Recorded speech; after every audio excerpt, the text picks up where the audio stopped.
The maid asked for one night with the millionaire. He didn't hesitate, and that night changed. Hello everyone. Before we begin today's story, I have a small favor to ask. Please hit subscribe and turn on the notification bell so you never miss our channel's new videos. It is quick, free, and the best way to support us in bringing you more dramatic stories. Your support means the world to us. Where are you watching from? Drop your city or country in the comments below. Thank you very much. Now, let us return to our main character. The rain drummed softly against the wide glass windows of the Grand Royal Hotel. Lightning flickered over the skyline, washing the marble floors in a brief silver glow. In the quiet service hallway on the top floor, Lina Harper pushed her cleaning cart forward, the wheels squeaking every few feet. Her uniform was still damp from the storm, and her hands smelled faintly of lemon polish. It was almost midnight, and her body begged for rest. But rent was due in 3 days, and her mother's medication would not wait. She glanced down at the crumpled work slip in her pocket. Room 604. Last one for the night. She rubbed her tired eyes and stepped into the dim corridor. The gold numbers on the doors glimmered faintly. Somewhere above, thunder rumbled. The carpet muffled her steps as she stopped in front of a door where the number was partly scratched, rainwater seeping through the edge of the frame. She squinted. Was that a 4 or a 6? Room 604, she whispered, turning the handle. It clicked open easily. Inside, the room was dim, lit only by the city's reflection through the window. The faint scent of cologne and whiskey hung in the air. Lina stepped inside carefully, pulling her cart behind her. Housekeeping, she called softly. No answer. She moved farther in, reaching for the switch. A deep voice came from the shadows. You are late. Lina froze. Her heart jumped. I am sorry, sir. I thought the room was empty. From the balcony doorway, Ethan Ward appeared, his shirt collar undone, tie loose around his neck. His hair was still damp from the rain. The powerful lines of his face looked almost tired under the low light. He studied her in silence, one eyebrow raised. You are the new night maid? Yes, sir, she managed, gripping the handle of her cart. I was told to clean room 604. A faint smile touched his lips. Then maybe fate decided otherwise. He gestured toward the couch. You look exhausted. Sit down for a minute. Lina shook her head quickly. That would be unprofessional, sir. Ethan watched her, something curious flickering behind his calm expression. For the first time in weeks, he saw someone who did not treat him like a CEO. She looked frightened, yes, but honest real. I asked for one night of peace, he murmured, walking past her toward the minibar. And instead, I got you. I can leave, sir. I am truly sorry for disturbing you, Lina said, her cheeks flushed. She turned to go, but the sound of thunder rolled again, followed by the sudden crack of lightning. The lights flickered, then went out completely. The room fell into darkness. Lina gasped. Oh no, not again. The storm must have cut the power. No. Ethan's deep laugh echoed softly in the dark. Looks like you will have to stay, Miss Maid, unless you plan to walk through that lightning. Her heartbeat drummed in her ears. She could barely see his outline as he lit the small emergency lamp on the counter. The soft glow revealed his face calm, composed, with the kind of presence that filled every corner of the room. Lina hugged her arms, trying to hide her nervousness. I will wait by the door until the lights come back. No. Suit yourself, he said, pouring a glass of water and setting it beside her. At least take this. She hesitated, then accepted it. Thank you. For a few quiet moments, the only sounds were the storm outside and the clinking of glass. The rain slid down the window like tears. Ethan leaned against the counter, studying the woman who had stepped into his night by mistake. What is your name? He asked finally. Lina, she said softly. Lina, he repeated, as if testing the sound. You know, not many people look me in the eye when they talk. That is probably because you are very tall, she replied without thinking. He laughed quietly, surprised by her bluntness. You are the first person to tell me that tonight. She smiled despite herself, and for a fleeting second, the tension in the room melted. The thunder softened. The hum of the storm became almost comforting. Neither of them knew it yet, but that wrong door, that storm, and that single night would change both of their lives forever. The storm outside faded to a steady drizzle by morning. The city skyline shimmered behind the gray clouds, and the Grand Royal Hotel came alive again with the sound of rolling luggage and ringing telephones. Lina's shift had ended hours ago, but she sat on the small bench behind the staff entrance, her hands wrapped around a cup of lukewarm coffee. Her eyes were heavy, her back sore, yet her mind could not stop replaying the night before. She had cleaned dozens of rooms since she started this job, but none like that one. The stranger's calm voice still echoed in her head, the way he had looked at her not as a maid, but as if she had interrupted something deeper, lonelier. She shook the thought away. He was just another guest. She had work to do, rent to pay, a sick mother waiting for her call. Dreams were for people who could afford them. When her phone buzzed, she almost dropped it. Lina. Her mother's tired voice came through, soft and slow. "Did you sleep at all?"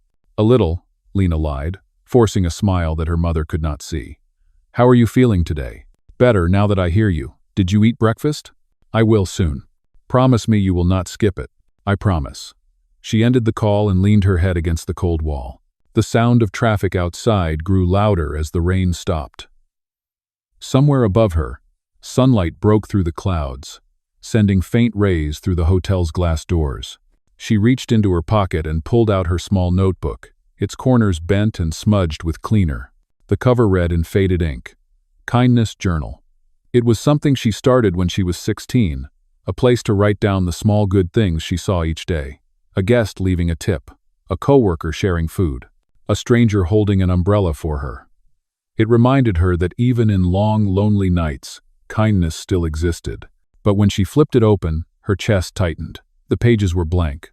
The notebook she held was not hers. She remembered clearly she had left hers on the desk in that man's room. "Oh no," she whispered, heart pounding. If a supervisor found it, she could be accused of negligence or worse, stealing. She jumped to her feet, running back inside the service hall. The elevator ride to the top floor felt endless. When the doors opened, she nearly collided with her manager, Mr. Clark, who stood near the reception desk with a clipboard.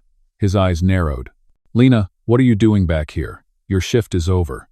I left something in one of the rooms," she stammered.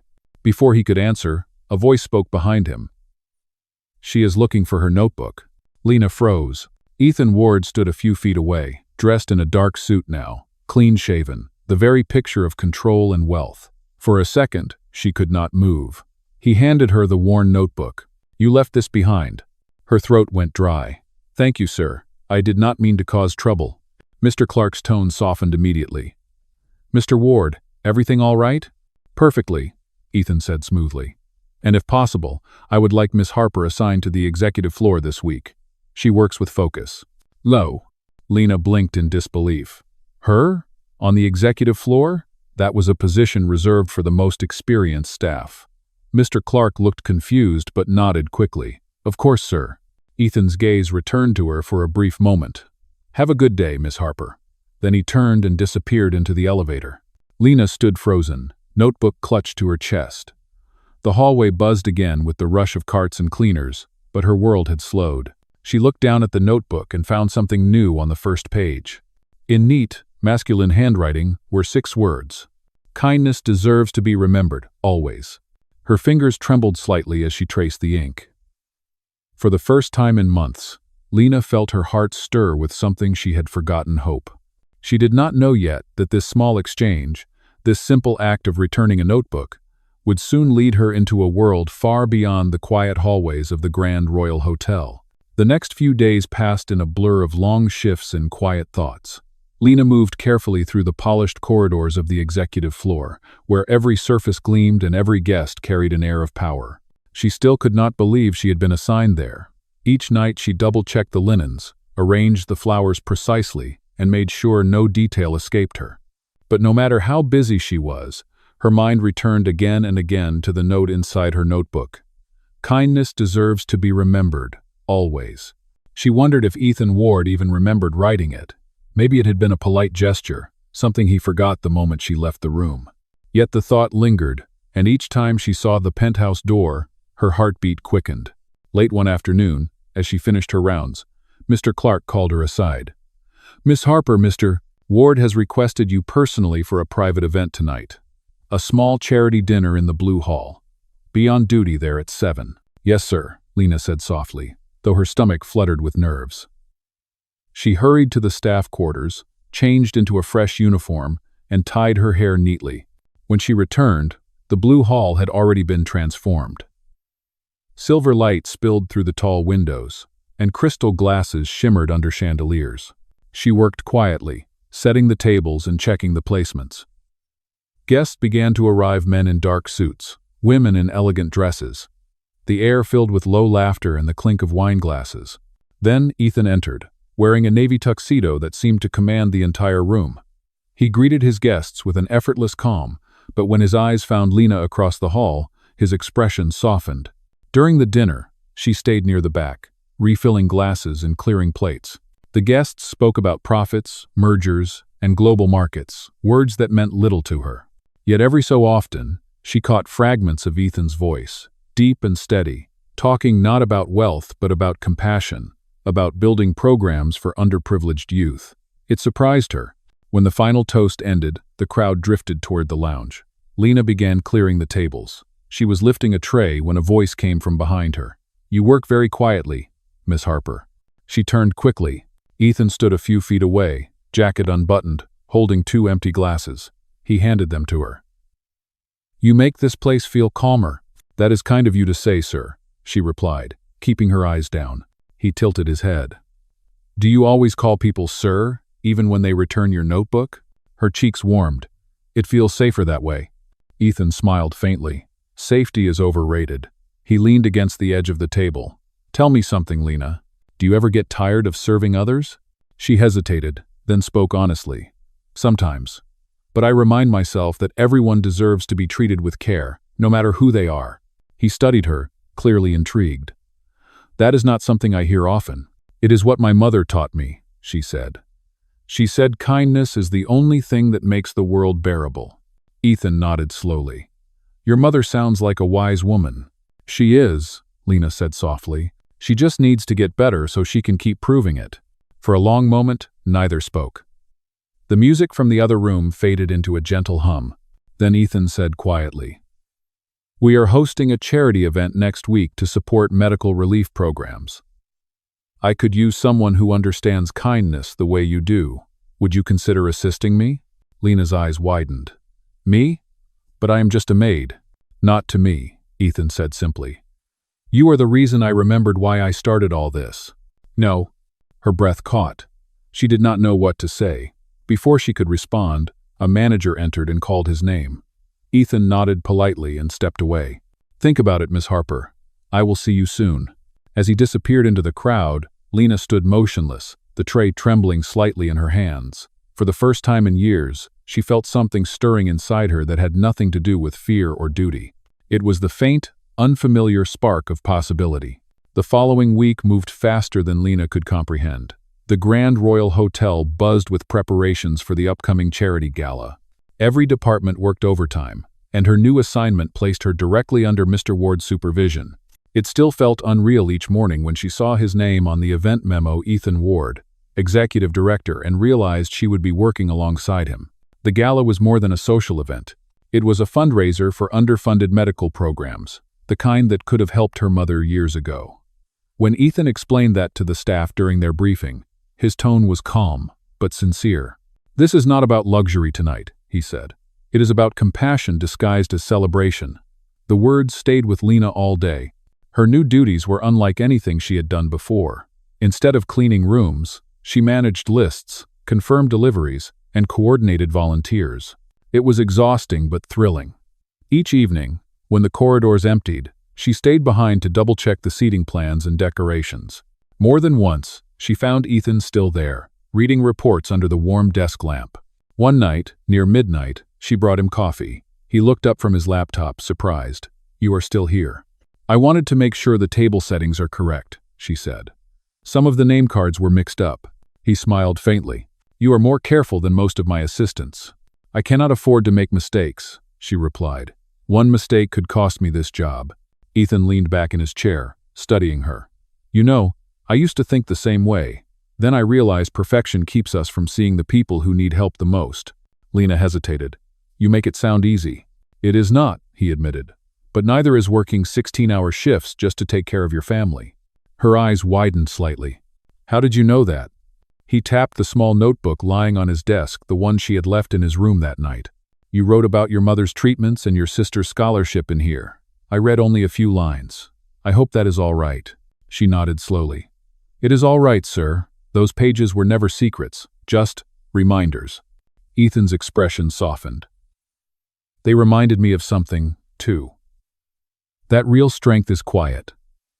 It does not need a boardroom to prove itself. Oh, Lina looked at him, unsure how to respond. The air felt different between them, less like an employee and employer, more like two people speaking from the same side of struggle. When the gala night finally arrived, the ballroom glowed like a sea of gold. The air smelled of roses and polished silver. Celebrities and donors filled the room, their laughter rising above the music. Lina moved among them, making sure every detail ran smoothly. At the center of it all stood Ethan, perfectly composed. But when his eyes found her across the crowd, a flicker of warmth passed through his calm exterior. During a brief pause in the evening, he approached her. You did excellent work tonight. The event would not have come together without you. Thank you, she said, trying to keep her voice steady. I just followed the schedule. No. He looked around the hall, filled with glittering lights, and whispered, sometimes following the right heart matters more than following the schedule. Before she could answer, the host took the stage. Applause echoed through the hall as Ethan was invited to deliver his speech. He walked up, his steps firm and deliberate, and spoke to hundreds with a sincerity that made even the chatter fade away. This gala is not about the names on the walls, he said. It is about the people who remind us that kindness still holds the world together. From the back of the room, Lina felt her throat tighten. She realized he was not only speaking to the crowd, he was speaking to her. When the speech ended, the audience rose in applause. Ethan stepped down from the stage, his eyes searching for hers through the glow of chandeliers. For a fleeting moment, amid all the wealth and noise, the maid and the millionaire shared a look that said everything words could not. When the applause faded and the guests began to mingle again, the music in the ballroom softened into a gentle jazz rhythm. Lina stayed near the side of the hall, helping servers clear the tables and keeping an eye on the dessert line. Her heart was still racing from Ethan's speech. Every word he had said felt too personal, too close to what they had shared in quiet hallways and late-night talks. After the final guests departed, she walked through the now empty ballroom, gathering forgotten napkins and glasses. The chandeliers shimmered above her like distant stars. Her feet ached, but she could not bring herself to leave yet. That night felt different, as if something important had shifted. Ethan appeared near the entrance, his bow tie undone, his sleeves rolled up. Still working? He asked, his tone light but tired. Someone has to, she replied with a faint smile. He picked up a stray glass from a nearby table and set it on her tray. You have done enough for one evening. Let me help you. She laughed softly. You do not look like someone who cleans up after parties. Maybe not, he said, but you make it look almost peaceful. They worked side by side in silence for a few minutes, the sound of clinking glass filling the space. Finally, Ethan spoke again, his voice lower this time. You know, I have hosted dozens of galas, but tonight was the first time I felt like it meant something. Because of the donations? She asked. He shook his head. Because of the people behind them. Because of you. Lina felt her cheeks warm. I just did my job. Perhaps, he said, but you reminded me why I built this place. It was never supposed to be about luxury. It was supposed to be about connection. Leiji, she looked down, unsure how to respond. You do not need to say that, Mr. Ward. I am only staff. He stepped closer, his expression gentle but firm. Do not call yourself only anything. You have more integrity than most people in this room tonight. For a moment they stood in silence. The rain had stopped outside, leaving the city streets glistening under the lights. The sound of distant thunder lingered like a heartbeat. Ethan glanced at the grand piano in the corner. Do you play? She shook her head. No, but my sister does. She says music is how you keep a heart from getting tired. He smiled. Your sister sounds like someone I would like to meet someday. She would faint if she met you, Lina said with a nervous laugh. Then I will make sure to give her fair warning, he replied. The mood softened, the distance between them shrinking without either of them realizing. Ethan took a slow breath and said, There is something else. The Foundation Board is launching a new program to train young people in hospitality and management. I would like you to be part of it. Lina blinked. Me? I do not even have a degree. "You have something better," he said simply. "You understand people." Her voice trembled slightly. "I would not want anyone to think I got this because of you." Ethan's gaze met hers. "You got it because of you." The words settled over her like a quiet promise. She nodded slowly, unable to stop the small smile forming on her lips. When the last light dimmed and the ballroom finally emptied, Ethan walked her to the elevator. The silence between them was calm, no longer awkward. Before the doors closed, he said softly, "Thank you for trusting me that night, even when I did not deserve it." Lina looked up at him, remembering the storm, the wrong door, the misunderstanding that had started everything. "Maybe it was not a mistake after all," she said. The doors slid shut, and for the first time since that rainy night, Ethan Ward realized how something as simple as kindness could rewrite an entire life. The morning after the gala, sunlight spilled gently through the tall glass windows of the Grand Royal Hotel. The world felt new, as if the rain had washed everything clean. Lina stood at the staff counter, holding a small envelope with her name written in neat handwriting. Inside was an invitation embossed with gold. It read, "Executive Luncheon, Ward Foundation, attendance required." Her first thought was that there had been a mistake. She had never been invited to an executive event before. But the note was signed by Ethan Ward himself. Her fingers trembled slightly as she read it again. He wanted her there. By noon, she stood outside the private conference room, her plain uniform looking out of place among the tailored suits. Through the half-open door, she could see a long table filled with board members, department heads, and investors. Ethan sat at the far end, speaking quietly with his assistant. When his eyes lifted and met hers, he gave a subtle nod, a silent encouragement that steadied her. "Miss Harper," said a woman at the door, "Mr. Ward asked that you join us." Lina stepped inside.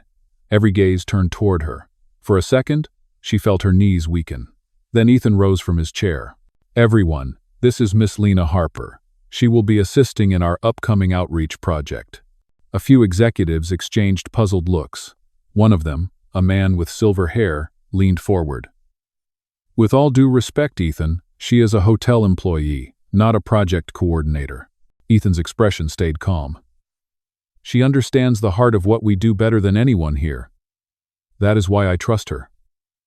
The room fell silent. Lina felt the weight of the moment pressing on her chest. She wanted to speak but could not find the words. Ethan gestured to an empty seat beside him. "Please, have a seat." As the meeting continued, he outlined plans for the new community initiative training programs, scholarships, and medical assistance for low-income families. When the conversation turned to budgeting, he paused and looked at Lina. "Miss Harper, you have experience with these challenges firsthand. What do you think would make this project truly help people?" The question startled her. Everyone waited. She took a slow breath. "People do not need charity that makes them feel small," she said softly. "They need opportunity that reminds them they matter." Ethan's lips curved slightly. "Exactly," the board members murmured, nodding slowly. By the end of the meeting, the tone of the room had shifted. Respect replaced doubt. Afterward, as the others filed out, Ethan remained by the window. The city stretched before him in warm, golden light. "You handled yourself perfectly," he said. "I was terrified," Lina admitted. "That is how I know you cared," he replied. "Courage is not the absence of fear. It is choosing to speak anyway." She smiled faintly. "I still feel like I do not belong in that room." "Then stay long enough until you do," Ethan said. "And when that happens, help others walk in after you." His words echoed in her heart long after she left the room. That afternoon, as she passed the lobby filled with guests and laughter, Lina realized something had changed. The hotel no longer felt like a place she merely worked. It felt like a place where she could build something lasting. Later that evening, when she checked her phone, she saw a new message. It was from Ethan. "The world needs more people who believe in kindness. Dinner tomorrow night? Strictly professional, unless you want it to be otherwise." "No." Lina stared at the screen, her pulse quickening. She typed back slowly, smiling to herself. "Professional sounds fine, for now." Outside, the city lights began to glow, and for the first time in years, Lina felt that her life was not just surviving, it was beginning. The next evening arrived with a golden sunset spilling across the city skyline.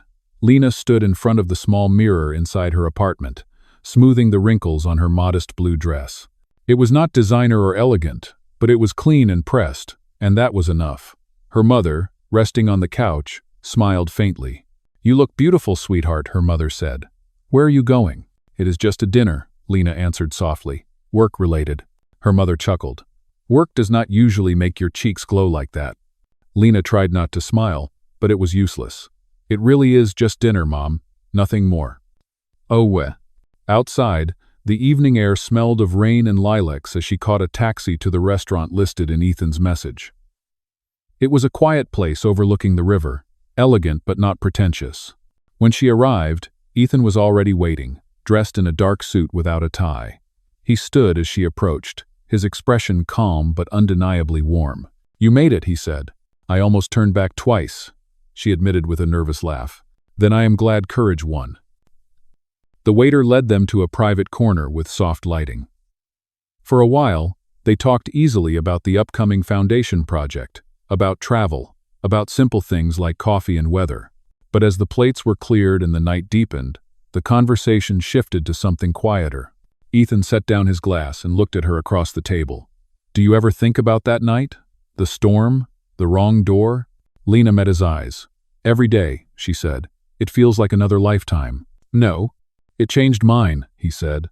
"That night made me see the difference between being alone and being empty." Her pulse quickened. "You were never empty, Ethan. You just forgot how to look at the world." He smiled faintly. "And you reminded me." For a moment, silence filled the air between them, soft but electric. Then Ethan said quietly, "You know, the board has been watching you. They think I am favoring you." Lina looked down, uneasy. "I was afraid of that." "Oh, do you care?" "I care about my work," she said. "And I care that people think I earned it for the right reasons." Ethan nodded slowly. "You did. But I will be honest. I care about you for reasons that have nothing to do with work." Her breath caught. She looked up, meeting the steady sincerity in his gaze. "Ethan, you should not say that," she said quietly. "People will talk." "They already do," he replied. "Let them. I am tired of pretending to be a man who feels nothing." "Oh." The sound of rain began again outside, tapping softly against the glass windows. The lights of the river shimmered like scattered stars. Lina spoke carefully, her voice trembling. "I do not know what this is. I have spent my life building walls just to stay safe. You live in a world I can barely understand." "Then let me show you that it does not have to be cruel," Ethan said. "Let me earn your trust, not your silence." For a long time she said nothing. The rain grew heavier, filling the quiet space with its rhythm. Finally, she whispered, "You already earned it that night. I just do not know what comes next." Ethan leaned forward slightly. "Then let us find out together." When dinner ended, he offered to drive her home. In the car, neither spoke much, but the air between them was different, now charged with something fragile yet undeniable. When they reached her street, he stopped the car but did not open the door right away. "Good night, Miss Harper," he said softly. "Good night, Mr. Ward." Their eyes met for one last lingering moment before she stepped out into the drizzle. As the car pulled away, Lina stood beneath the streetlight, realizing that somewhere between the first misunderstanding and this quiet goodbye, she had stopped seeing him as a millionaire and started seeing him as a man. The days following their dinner felt strangely quiet. At the hotel, people whispered in the hallways, their glances sharp and curious. Lina tried to ignore it, keeping her head down and focusing on her duties, but she could feel the shift in the air. Every time Ethan's name came up, the tone of conversation changed. Some called her lucky, others called her reckless. One morning, as she arranged flowers in the lobby, Mr. Clark approached her with a tense expression. "Miss Harper," he said quietly, "you may want to be careful. Rumors travel fast, and not everyone sees kindness for what it is." "I understand," she replied, forcing a small smile. "I just want to do my job." He nodded and walked away, but his worried look lingered. That afternoon, she noticed the board members gathered in the cafe, speaking in low voices. Her stomach tightened when she saw Ethan standing among them, his posture calm but his eyes sharp. Something was wrong. Later that day, she was called to his office. The air felt heavy when she entered. Ethan stood by the window, hands in his pockets, his expression unreadable. "Close the door, Lina," he said. She did, her heart beating fast. "What is happening?" "The board is investigating me," he said simply. They think I compromise professional boundaries. They want to review every project I approve this quarter, including the foundation training program. Her breath caught. Because of me? He turned toward her, his voice soft but firm. They are using you as an excuse. But the truth is, they have wanted a reason to question me for months. She felt a wave of guilt wash over her. I never meant to cause trouble. Maybe I should step down from the project. No, Ethan said quickly. That is exactly what they want. They believe you do not belong here. I will not let them take this away from you. She shook her head. Ethan, if protecting me costs you everything, then it is not worth it. Oh, he stepped closer, his voice lowering. It is worth it to me. For a long moment, they stood in silence, the hum of the city faint through the glass windows. Finally, Lina whispered, You cannot fight them all. Ethan's eyes softened. Maybe not. But I can stand for what I believe in. The next morning, the board held a formal review. Lina waited outside the conference room, clutching her small notebook. The doors opened and closed, voices rising and falling inside. She could hear fragments of arguments, words like improper, favoritism, unethical. Hours later, Ethan walked out. His tie was gone, his expression pale but composed. The board members followed, murmuring among themselves. Lina rushed to him. What did they say? They suspended my executive authority for 30 days, he said quietly. Effective immediately. Her heart sank. Because of me. No, he said firmly. Because I refused to apologize for believing in someone.